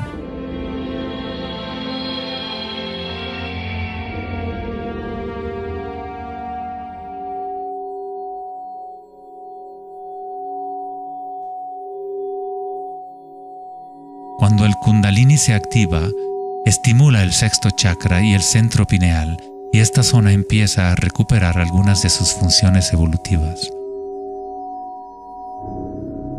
La meditación en la oscuridad ha sido utilizada durante miles de años como una forma de activar el sexto chakra en el área de la glándula pineal. La activación de este centro nos permite ver la luz interior. Ya sea el yogi proverbial o el chamán en retiro profundo en una cueva, un taoísta, un iniciado maya o un monje tibetano, todas las tradiciones incorporan un periodo de tiempo durante el cual uno entra en la oscuridad. La glándula pineal es la puerta a la experiencia directa de la propia energía sutil. El filósofo Nietzsche dijo: "Si miras fijamente al abismo durante el tiempo suficiente, eventualmente descubrirás que el abismo te mira fijamente de regreso". Los dólmenes o las antiguas tumbas en formas de pórtico se encuentran entre las estructuras más antiguas que quedan en la Tierra. La mayoría datan del periodo neolítico de 3000 a 4000 años antes de Cristo, y algunos en Europa occidental tienen 7000 años de antigüedad. El dolmen se utilizaba para entrar en meditación perpetua como una forma para los humanos de formar un puente entre el mundo exterior e interior. A medida que uno continúa meditando en la oscuridad total, eventualmente empieza a observar la energía interna o luz al activarse el tercer ojo. Los ritmos circadianos que se rigen por el sol y los canales de la luna dejan de controlar las funciones del cuerpo y se establece un nuevo ritmo.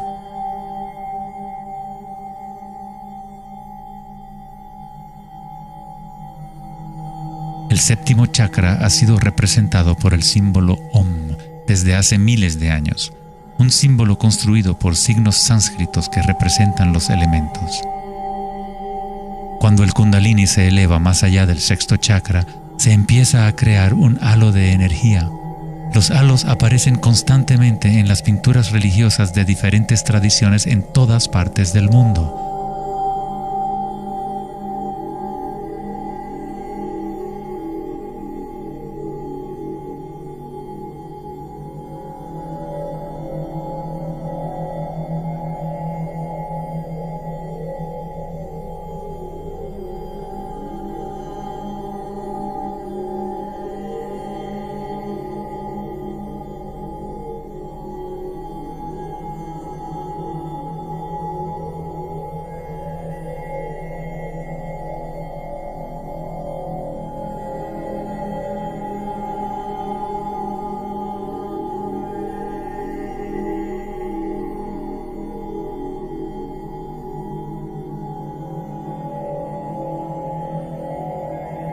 El halo, o la imagen de un distintivo energético alrededor de un ser despierto, es común en virtualmente todas las religiones, en todas partes del mundo.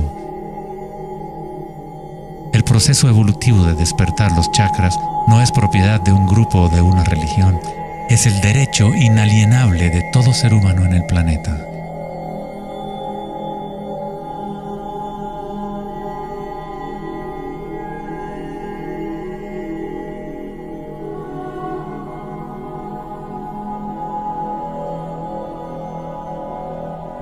El chakra de la corona es la conexión con lo divino, aquello que está más allá de la dualidad, más allá del nombre y la forma.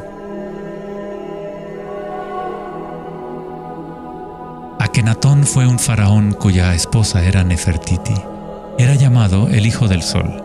Él descubrió Atón, o la palabra de Dios en su interior, uniendo el Kundalini y la conciencia.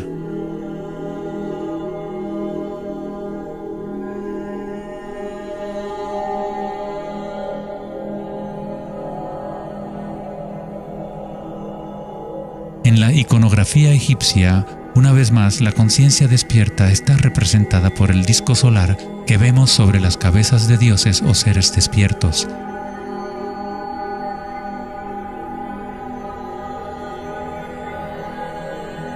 En las tradiciones hindú y yógica, se denomina Sahasrara a ese halo, el loto de 1000 pétalos.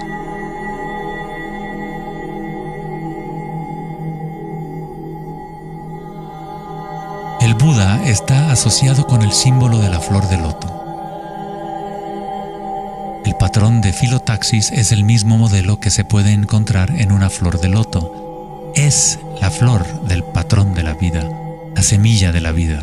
Es el patrón fundamental en el cual todas las formas encajan.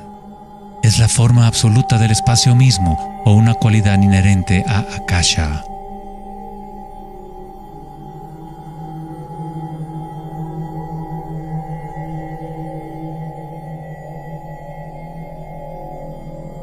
En un momento de la historia, el símbolo de la flor de la vida predominaba por toda la tierra.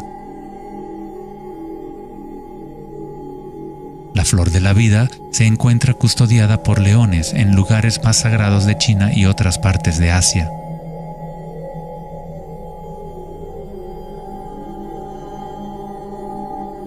Los 64 hexagramas del I Ching a menudo rodean el símbolo yin-yang, que es otra forma de representación de la flor de la vida. En el interior de la flor de la vida está la base geométrica de todos los sólidos platónicos, de esencialmente cualquier forma que pueda existir. La antigua flor de la vida empieza con la geometría de la estrella de David, o triángulos con sus caras hacia arriba y hacia abajo. En tridimensional serían estructuras tetaédricas.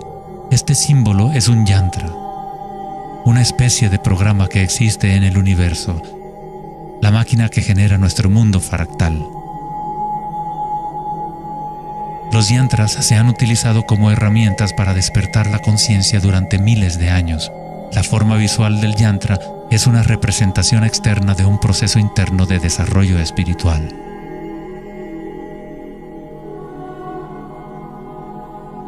Es la música oculta del universo hecha visible, compuesto por la intersección de formas geométricas y patrones de interferencia.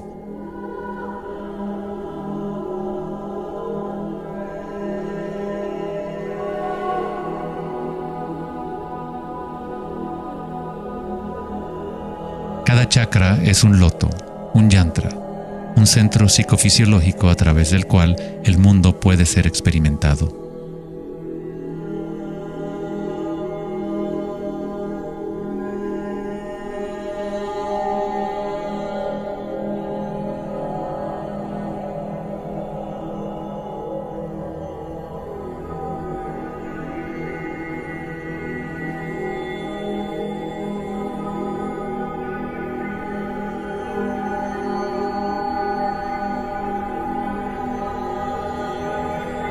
Un yantra tradicional, tal como se puede encontrar en la tradición tibetana, posee valiosas capas de significado, a veces incorporando una cosmología y visión del mundo por completo.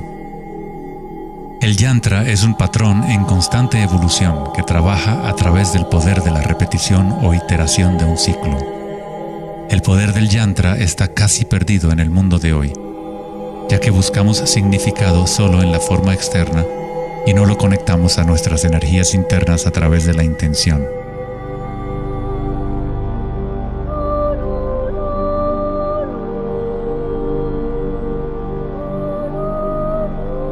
Hay una buena razón por la cual sacerdotes, monjes y yogis han sido tradicionalmente célibes. Hoy en día, apenas una fracción conoce la razón de su celibato, pues el verdadero propósito se ha perdido. En pocas palabras, si tu energía se va a consumir en producir más espermatozoides u óvulos, según sea el caso, no queda suficiente para impulsar la ascensión del Kundalini que activa los chakras superiores.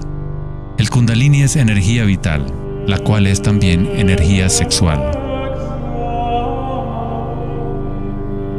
Cuando la conciencia se enfoca menos en deseos animales y se coloca en los objetos que reflejan los chakras superiores, esta energía fluye de regreso a la médula espinal ascendiendo hacia esos chakras. Muchas de las prácticas tántricas enseñan a dominar la energía sexual con el fin de poder utilizarla para una mayor evolución espiritual.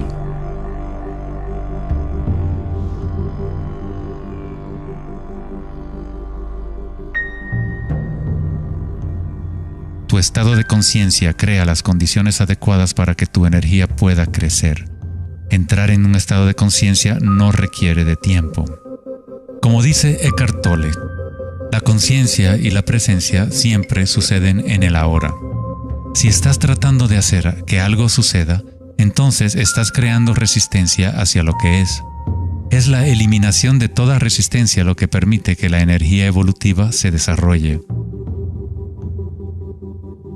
En la tradición yógica antigua, las posturas de yoga se han utilizado para preparar el cuerpo para la meditación. El Hatha Yoga nunca fue enseñado como un régimen de ejercicio, sino como una forma de conectar nuestro mundo interior y exterior. La palabra sánscrita Hatha proviene de las raíces Sol A y Luna Ta. En el Yoga Sutra original de Patanjali, el propósito de las 8 ramas del yoga es igual al noble sendero de 8 facetas del Buda, para la liberación del sufrimiento. Cuando las polaridades del mundo dual están en equilibrio, surge un tercer elemento. Nos encontramos con la misteriosa llave dorada que abre las fuerzas evolutivas de la naturaleza. Esta síntesis de los canales del Sol y la Luna es nuestra energía evolutiva.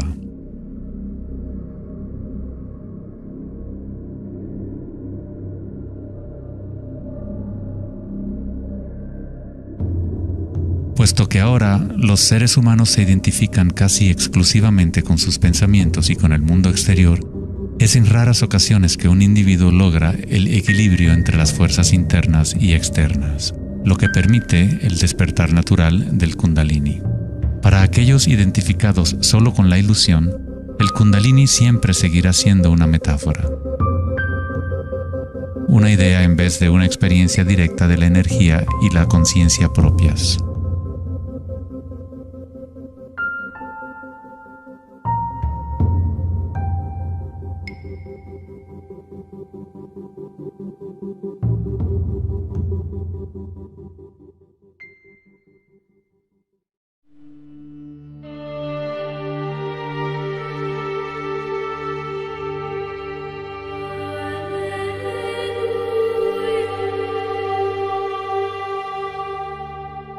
La vida, la libertad y la búsqueda de la felicidad.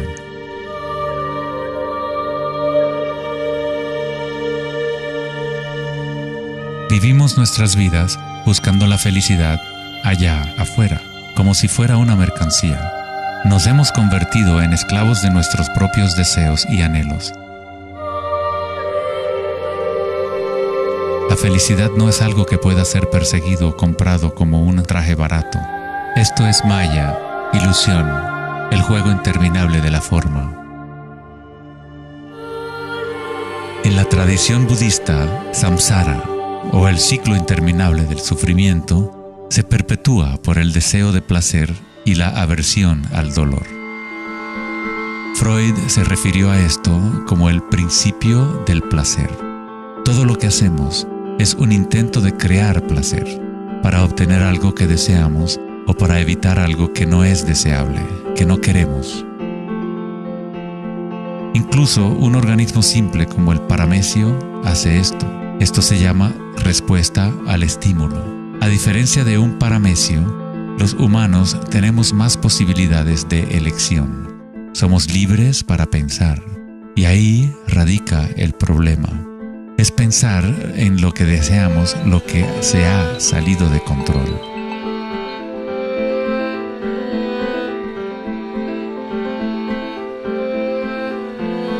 Safety systems armed. 10, 9, 8, 7, 6, 5, 4, 3, 2, 1, 0, and liftoff of Endeavour, going where east and west do meet at the International Space Station.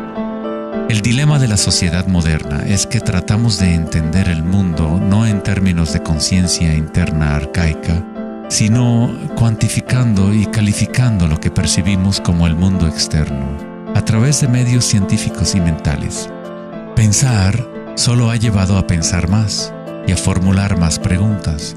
Anhelamos conocer el secreto que crea el mundo y orienta su camino, pero consideramos esta esencia como si estuviera fuera de nosotros, no como una cosa viviente e inherente a nuestra propia naturaleza.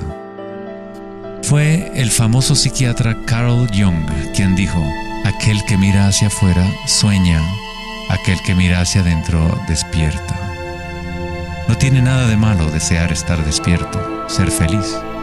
Lo que está mal es buscar la felicidad fuera cuando solo se puede encontrar en nuestro interior.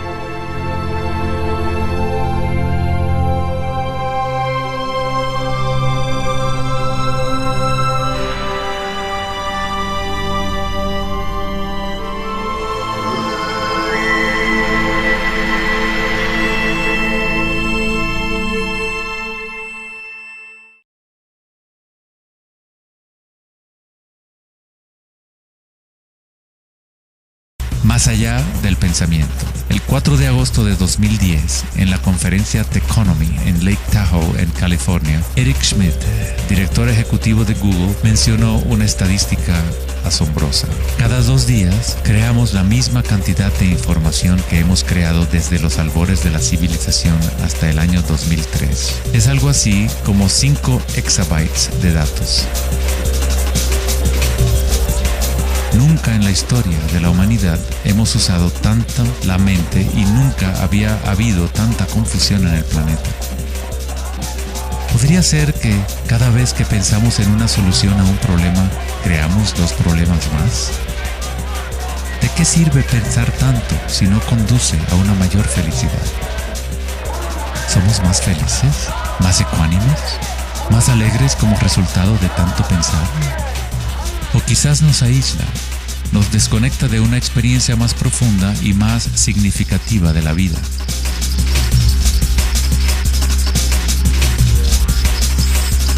Pensar, actuar y hacer deben estar en equilibrio con el ser. Después de todo, somos seres humanos, no actos humanos.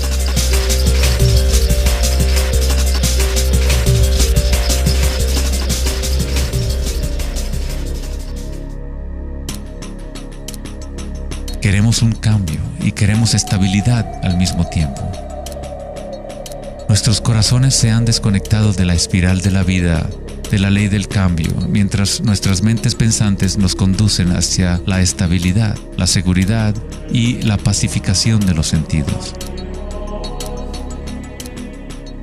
Con una fascinación morbosa, observamos asesinatos, tsunamis, terremotos y guerras. Constantemente tratamos de ocupar nuestra mente, llenándola de información. Programas de televisión transmitiendo de cada dispositivo imaginable, juegos y rompecabezas, mensajes de texto y todas las trivialidades posibles. Nos dejamos fascinar con la corriente infinita de nuevas imágenes, nuevas informaciones, nuevas formas de provocar y pacificar nuestros sentidos. los momentos de reflexión interior, nuestro corazón nos dirá que hay algo más en la vida que nuestra realidad actual, que vivimos en un mundo de espíritus hambrientos, siempre anhelando más y nunca satisfechos.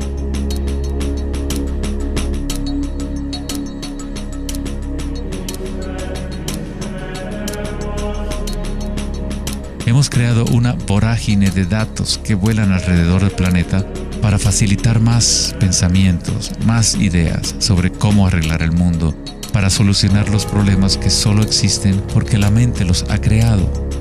Los pensamientos han creado todo el lío en el cual nos encontramos actualmente. Libramos guerras contra enfermedades, enemigos y problemas. La paradoja es que aquello que resistes, persiste. Cuanto más te resistes a algo, más se fortalece. Al igual que ejercitar un músculo, en realidad estás fortaleciendo aquello de lo cual justamente te quieres deshacer. Entonces, ¿cuál es la alternativa al pensamiento? ¿Qué otros mecanismos pueden utilizar los seres humanos para existir en este planeta?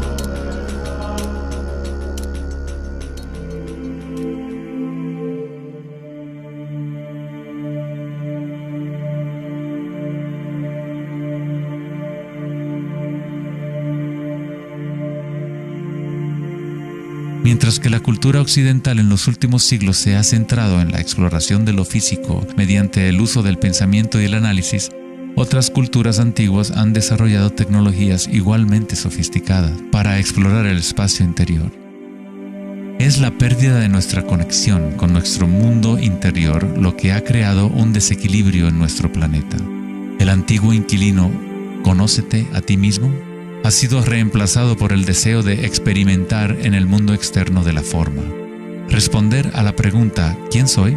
No es simplemente una cuestión de describir lo que está en tu tarjeta de presentación. En el budismo, no eres el contenido de tu conciencia. No eres apenas una colección de pensamientos o ideas, porque detrás de los pensamientos está aquel que está siendo testigo de los pensamientos.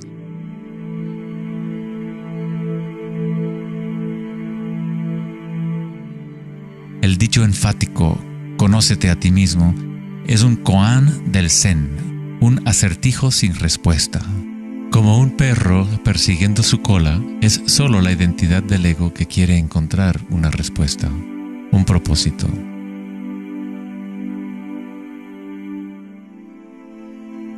La verdad de lo que eres no necesita una respuesta, pues todas las preguntas fueron creadas por la mente egoica. No eres tu mente.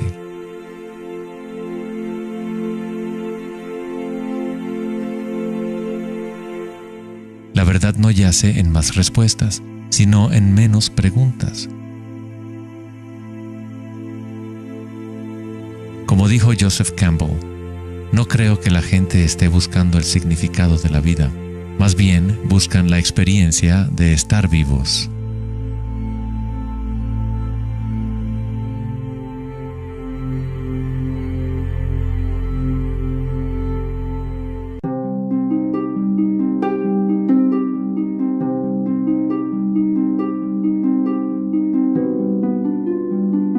Cuando al Buda le preguntaron, ¿qué eres?, simplemente dijo, estoy despierto. ¿Qué quiere decir eso, estar despierto?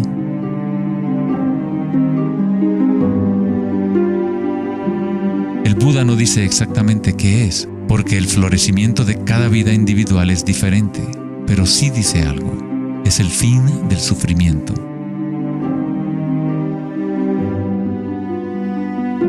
Toda tradición religiosa importante tiene un nombre para el estado de estar despierto: cielo, nirvana o moksha. Una mente en calma es todo lo que hace falta para comprender la naturaleza de la corriente. Todo lo demás ocurrirá una vez que tu mente esté en calma. En esta quietud, las energías internas despiertan y funcionan sin esfuerzo de tu parte.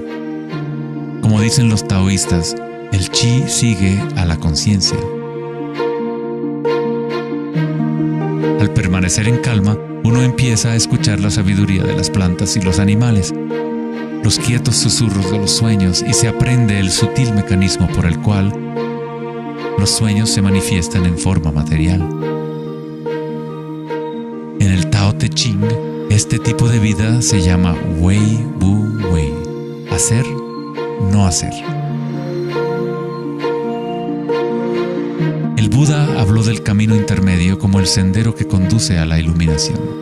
Aristóteles escribió el justo medio, el punto medio entre dos extremos, como un sendero de belleza, sin demasiado esfuerzo ni tampoco muy poco. Yin y Yang en equilibrio perfecto.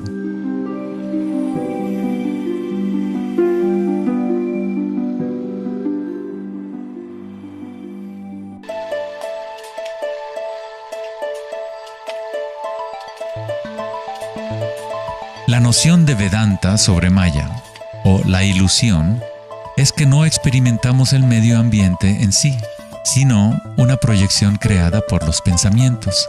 Por supuesto, tus pensamientos te permiten experimentar el mundo vibratorio de cierta manera, pero nuestra ecuanimidad interior no tiene que estar supeditada a acontecimientos externos. La creencia en un mundo externo independiente del sujeto que percibe es fundamental para la ciencia. Pero nuestros sentidos solo nos entregan información indirecta. Nuestras nociones acerca de este mundo físico creado por nuestra mente están siempre filtradas por nuestros sentidos y, por lo tanto, siempre son incompletas. Hay un campo de vibraciones que subyace en todos los sentidos. Las personas con una condición llamada sinestesia a veces sienten este campo vibratorio de diferentes maneras. Los sinestésicos pueden ver los sonidos como colores o formas, o las cualidades asociadas de un sentido hacia otro. La sinestesia se refiere a una síntesis o amalgama de los sentidos. Los chakras y los sentidos son como un prisma que filtra una serie de vibraciones. Todas las cosas del universo están vibrando a diferentes velocidades y frecuencias. El ojo de Horus se compone de 6 símbolos. Cada uno representa uno de los sentidos. Al igual que el sistema védico antiguo, el pensamiento se considera un sentido.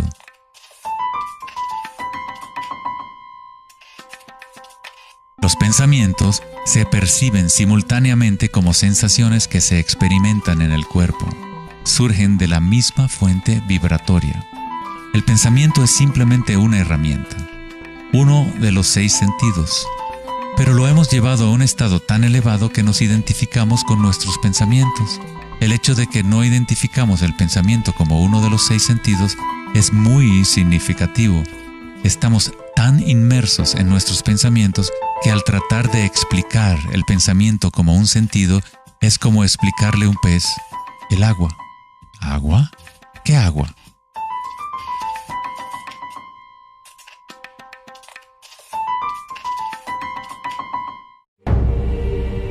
En las Upanishads se dice, no lo que el ojo puede ver, sino mediante lo cual puede ver el ojo.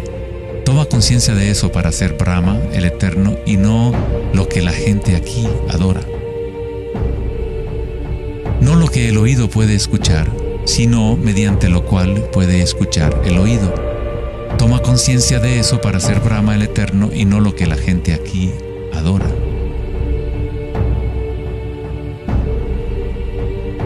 No lo que el habla puede iluminar, sino mediante lo cual el habla puede iluminarse. Toma conciencia de eso para ser Brahma, el Eterno, y no lo que la gente aquí adora.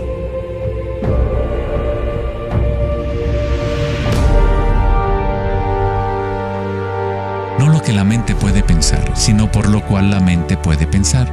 Toma conciencia de eso para ser Brahma, el Eterno, y no lo que la gente aquí adora.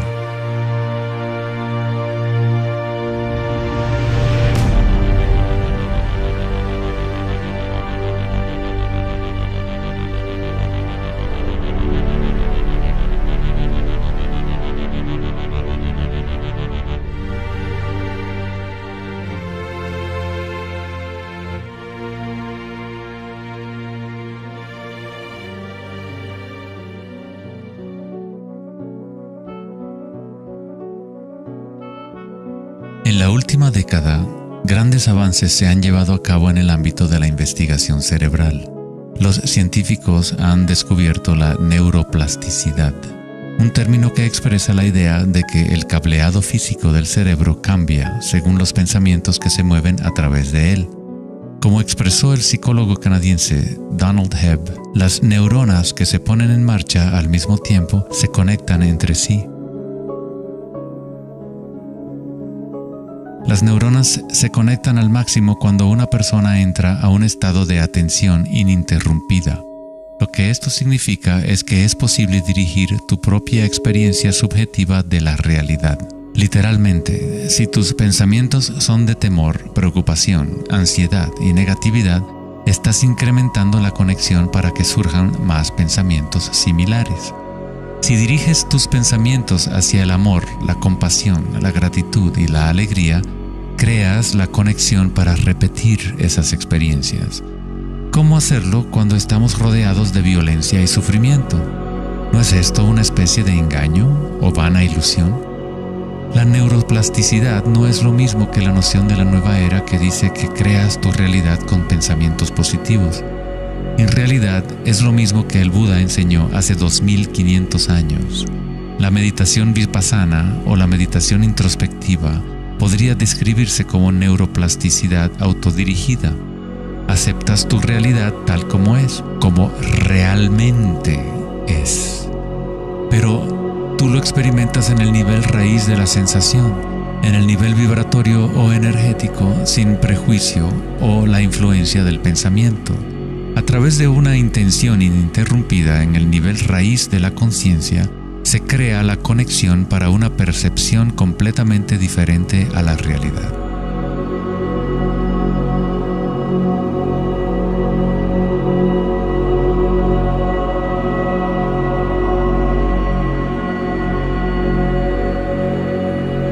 La mayor parte del tiempo lo entendemos al revés. Estamos permitiendo constantemente que las ideas sobre el mundo exterior conformen nuestras redes neuronales, pero nuestra ecuanimidad interior no tiene que estar supeditada a acontecimientos externos. Las circunstancias no importan, solo mi estado de conciencia importa. Meditación en sánscrito significa estar libre de cualquier tipo de medición o evaluación, libre de toda comparación, de todo devenir. No estás tratando de convertirte en algo más, estás de acuerdo con lo que es. La forma de superar el sufrimiento del reino físico es aceptándolo por completo, decirle que sí a todo para que se convierta en parte tuya en vez de tú ser parte de eso.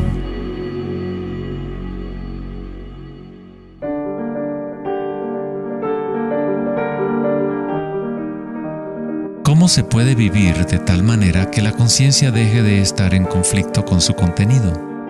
¿Cómo puede uno vaciar el corazón de las ambiciones mezquinas? Debe haber una revolución total en la conciencia, un cambio radical en la orientación del mundo exterior al interior. No es una revolución provocada solo por la voluntad o el esfuerzo, sino también por la entrega total, la aceptación de la realidad tal como es. Solamente desde el corazón podemos tocar el cielo. Rumi. La imagen del corazón abierto de Cristo transmite de forma poderosa la idea de que uno debe abrirse al dolor. Uno debe aceptar todo si desea permanecer abierto a la fuente de la evolución. Esto no significa que te conviertes en un masoquista. No buscas dolor, pero cuando el dolor viene, lo cual inevitablemente ocurre, simplemente aceptas la realidad tal como es en lugar de anhelar otra realidad. Los hawaianos han creído durante mucho tiempo que es a través del corazón que aprendemos la verdad. El corazón tiene su propia inteligencia, tan obvia como la del cerebro. Los egipcios creían que el corazón, y no el cerebro, era la fuente de la sabiduría humana. El corazón era considerado el centro del alma y la personalidad. Era a través del corazón que se expresaba la divinidad, impartiendo conocimientos a los antiguos egipcios sobre su verdadero camino. Este papiro representa la medición del peso del corazón. Era considerado algo bueno pasar la vida después de la muerte con un corazón liviano. Eso significaba que habías tenido una buena vida. Una etapa universal o arquetípica que experimentan las personas en el proceso del despertar del centro del corazón es la experiencia de la energía personal como la energía universal.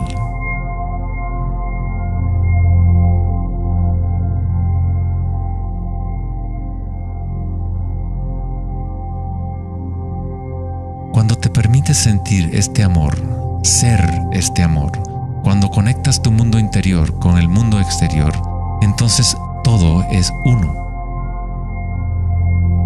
¿Cómo podemos experimentar la música de las esferas? ¿Cómo se abre el corazón?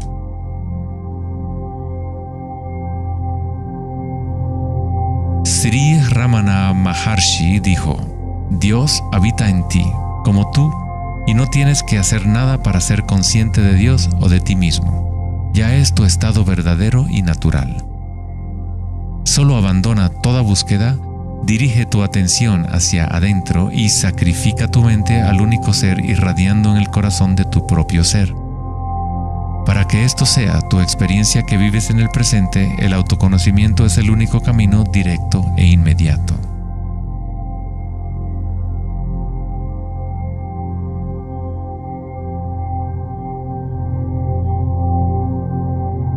Cuando concilias y observas las sensaciones internas, tu vitalidad interior, estás observando en realidad el cambio. Esta fuerza del cambio es el surgimiento y la muerte que ocurren cuando la energía cambia de forma. El grado en que una persona ha evolucionado o alcanzado la iluminación es el grado en que uno ha adquirido la capacidad de adaptarse a cada momento o a transmutar la corriente de circunstancias humanas, siempre cambiantes, el dolor y el placer en gozo.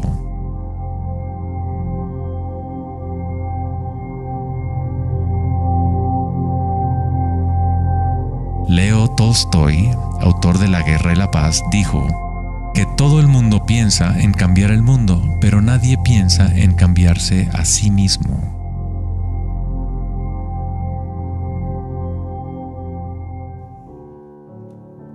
Darwin dijo que la característica más importante para la supervivencia de la especie no es la fuerza o la inteligencia, sino la capacidad de adaptación a los cambios.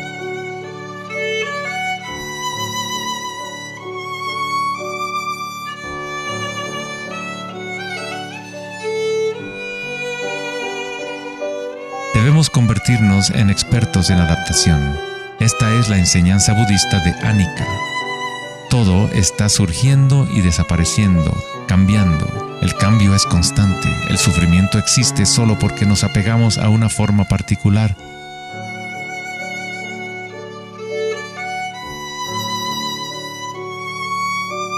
Cuando te conectas a la parte tuya que observa, con la comprensión de Anika, el gozo surge en el corazón.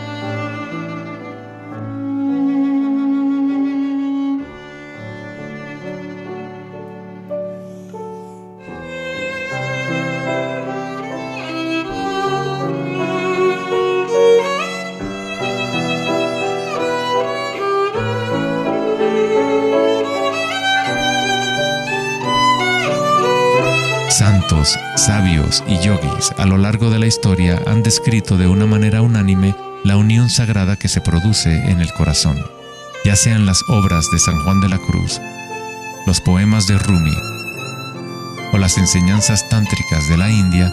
Todas estas enseñanzas diferentes tratan de expresar el misterio sutil del corazón. En el corazón, esta es la unión de Shiva y Shakti, la penetración masculina en la espiral de la vida y la entrega femenina al cambio. Atestiguar y aceptar de forma incondicional todo lo que es. Con el fin de abrir tu corazón, debes abrirte a los cambios. Vivir en el mundo aparentemente sólido, danzar con él, comprometerte con él, vivir en plenitud, amar por completo, pero sabiendo que es transitorio y que, en última instancia, todas las formas se disuelven y cambian. El gozo es la energía que responde a la calma. Surge al vaciar la conciencia de todo contenido. El contenido de esta energía de gozo, producto de la calma, es la conciencia. Una nueva conciencia del corazón. Una conciencia conectada a todo lo que es.